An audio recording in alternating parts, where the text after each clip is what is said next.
सीबीआयन बेठेच आरोप करचे न्ही, केल्ल्या आरोपाचेर पत्रकार परिशदेंत पुरावे दिवचे म्हूण सनातनान सीबीआयक चॅलेंज दिल्या। प्रुडंटाचे हेड ऑन आज सनातनाचो म्हणयारो चेतन राजहंस उलयलो। दाभोळकर केशींत अटक जाल्लो वीरेंद्र तावडे आनी मडगांव बॉम्ब स्फोटांतल्या आरोपीचो खंय कांयच संबंध ना।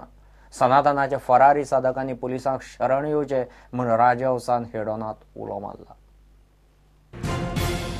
आरोपही तेवढेच गंभीर आहेत। म्हणजे दाभोळकरांचा खून आणि मडगावचा बॉम्बस्फोट म्हणजे ही सगळी जी चेन आहे ती चेनच आता जॉईन होताना दिसतंय असं सीबीआयच्या म्हणण्यावरून तरी एक चित्र निर्माण होतं। मडगाव स्फोटाचा जर जेव्हा आपण निकालपत्र पाहिलं तर निकालात क्लिअर कट म्हटलं होतं, माझ्याकडे अजूनही डॉक्युमेंट सुद्धा आहे ते। The veracity of FIR is seriously in doubt.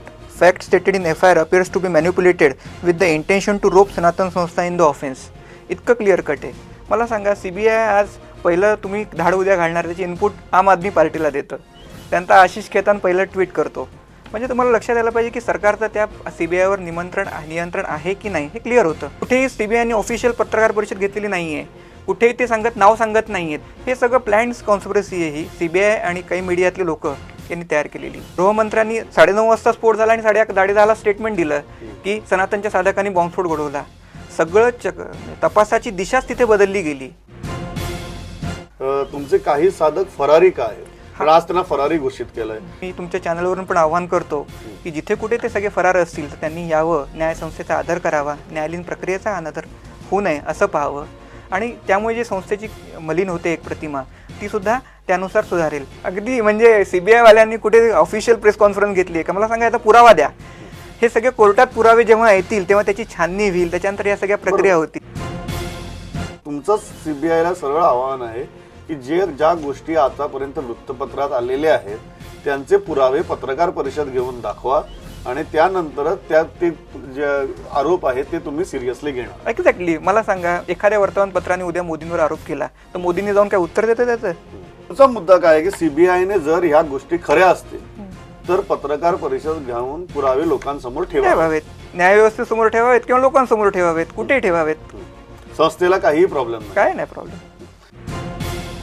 सीबीआयच्या सूत्रातून सध्या जी माहिती पुढे येते की डॉक्टर तावडेंचा जो हँडलर होता तो सनातनच्या गोवा आश्रमात आहे, असू शकतो आणि खूप उच्च पदस्थ आहे। तर डॉक्टर तावडेंना जो मेल केला होता त्यांनी तो असा होता की तुम्ही डॉक्टर दाभोळकरच्या जो कायद्याच्या संदर्भात जे आंदोलन सुरू आहे त्याच्यावर तुम्ही तुमची प्रायोरिटी फोकस करा आणि बाकीच्या लोकांना ह्याच्यावर काम करू द्या, असा तो ईमेल आहे। आणि असं असतं तर लगेच त्यांना दुसऱ्या दिवशी अटक केली असती गोव्यात येऊन पोलिसांनी। सीबीआय काय एवढी हे आहे का? जर उद्या त्यांच्या विरुद्ध जर एवढे ठोस पुरावे असतील तर या आणि अटक करा, हे तुमचं जाहीर आव्हान आहे। बिलकुल, हे तुमचं जाहीर अगदी मुख्य म्हणजे आर्म्स ट्रेनिंगचा उल्लेख कुठेही आमच्या ट्रेनिंग ह्याच्यात नाहीये। आम्ही सगळ्यांना कराटे शिकवले, लाठीकाठी शिकवले, तर लाठीकाठी सहज उपलब्ध, दंड हा सहज उपलब्ध होणारा हे आहे, त्यांना शिकवतो। ह्याला एक मोठं बागुलबुवा बनवण्यासाठी यांना आर्म्स ट्रेनिंग दिलं जातं, अशा प्रकारचं एक हे केलं गेलं। पण शत्रू म्हणजे when you declare somebody as your enemy त्याच्यातून खूप निगेटिव्हिटी तयार होते असं वाटत नाही? मला नाही वाटत। ह्याचं कारण काय की जो व्यक्ती स्वतःला दुसऱ्याला शत्रू समजतो ना, तेव्हा त्याच्याकडे पाहताना आपण शत्रू म्हणूनच पाहिलं पाहिजे। जेव्हा सनातन संस्था हिंदू धर्माचा तेजस्वी प्रचार महाराष्ट्रात करत होती तेव्हा या लोकांचे धंदे बंद व्हायला लागले होते। हे नास्तिकतावादाचा प्रसार अंधश्रद्धा निर्मूलन, नाव तर अंधश्रद्धा निर्मूलन होतं पण त्याच्या माध्यमातून हे नास्तिकवादाचा प्रसार करत होते। जेव्हा हा महाराष्ट्रात कायदा येण्याचा प्रकार सुरू झाला तर त्याच्यातली 27 कलमांमधली 16 कलम ही हिंदू विरोधी होती।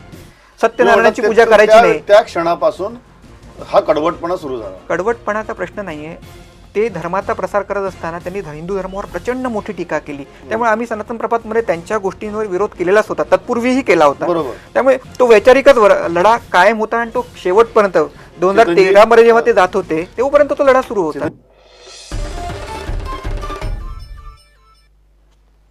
जीसीए स्कॅमात तिगूय आरोपी बाळू, चेतन, मुल्ला आनी 4 दीस पोलीस कस्टडींत उरले। तांच्या जामीन अर्जाचेर सुनावणी बुधवारा जातली। आता जीसीएच्या आनीक एक प्रकरण आदलो पण रणजी प्लेयर निलेश प्रभुदेसायान एक्सपोज केला।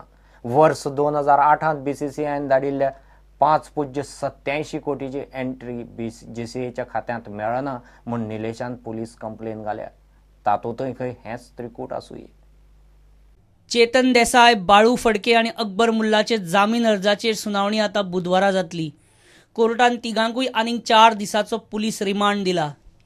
बाळू, चेतन आनी अकबर मुल्लाच्या फावरात डिफेन्सान आर्ग्युमेंट घातले ते अशे. बाळू, चेतन, अकबर मुल्लाचो सयो फॉर्ज केल्ल्यो. प्रकरण कळटाच आमी DCB बँकेक पत्र बरयल्लें. बँकेन परत कसलीच जाप दिली ना. हेमंत आंगलेन बँकेचे डॉक्युमेंट कशें कितें कोर्टाक दिले. शिणिल्ल्या मिनीट बुकाचेर हेमंत आंगलेची चवकशी जावंक जाय. कागाळ करपी विलास देसायान बँकेचे अकाउंट ओपनिंग फॉर्माची कॉपी कोर्टाक दिल्ली. हाचो अर्थ बँकेंतल्यानूच हो डॉक्युमेंट कागाळ करतल्याक मेळ्ळा.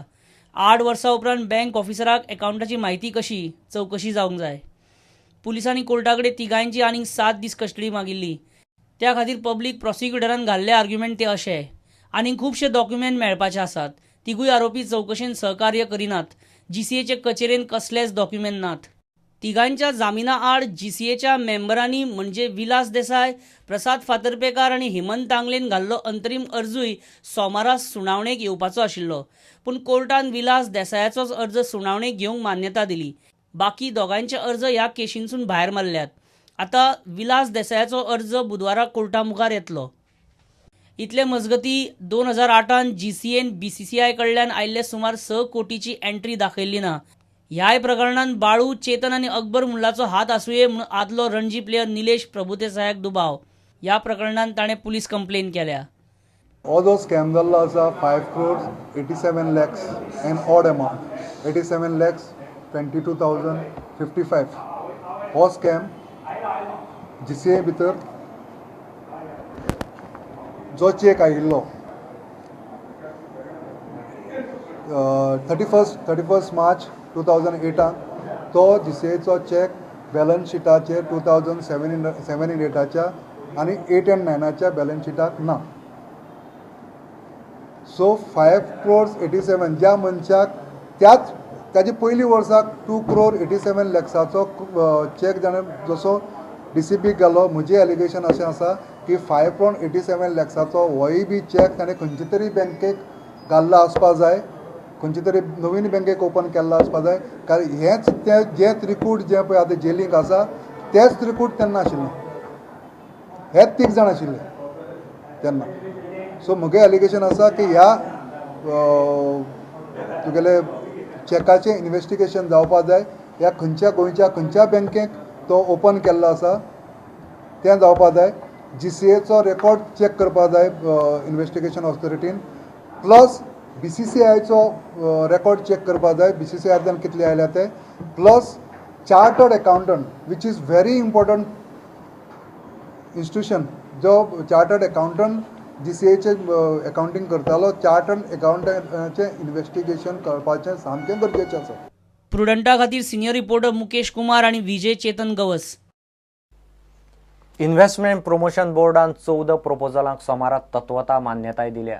ह्या प्रपोजलांतल्यान 718 कोटीचे इन्व्हेस्टमेंट आनी 2600 जॉब्स तयार जातले. बेवरेज, सिमेंट, फार्मा ते नवी हॉटेलां IPB हाडटा. पयल्या फावट काणकोणा एग्रो टुरिझम प्रोजेक्ट येता. आतां मेरेन IPBन 98 प्रोजेक्टांक तत्वता मान्यताय दिल्या. आज इन्व्हेस्टमेंट प्रमोशन बोर्डाची मिटींग जाली. एकूण 20 प्रपोजल्स असले आमच्या समोर. आमी 14 क्लियर केले. जितून पयले फावट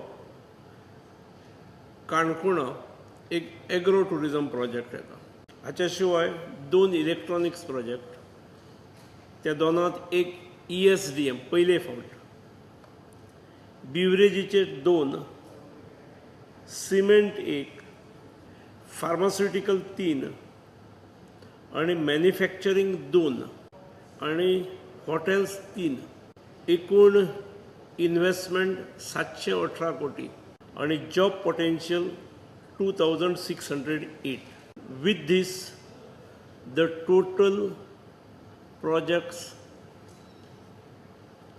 approved in principle by this board as of now is 98, an investment of 8,206 crores and job potential of 18,016.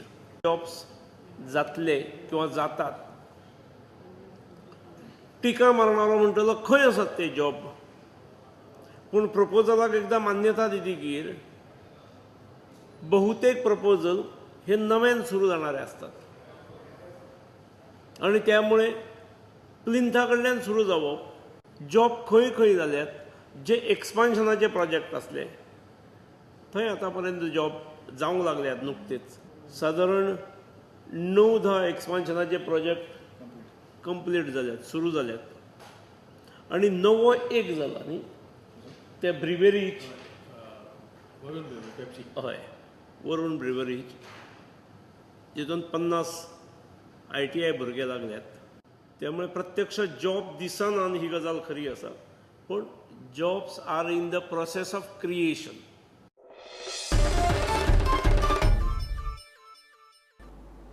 घेऊ एक विराम.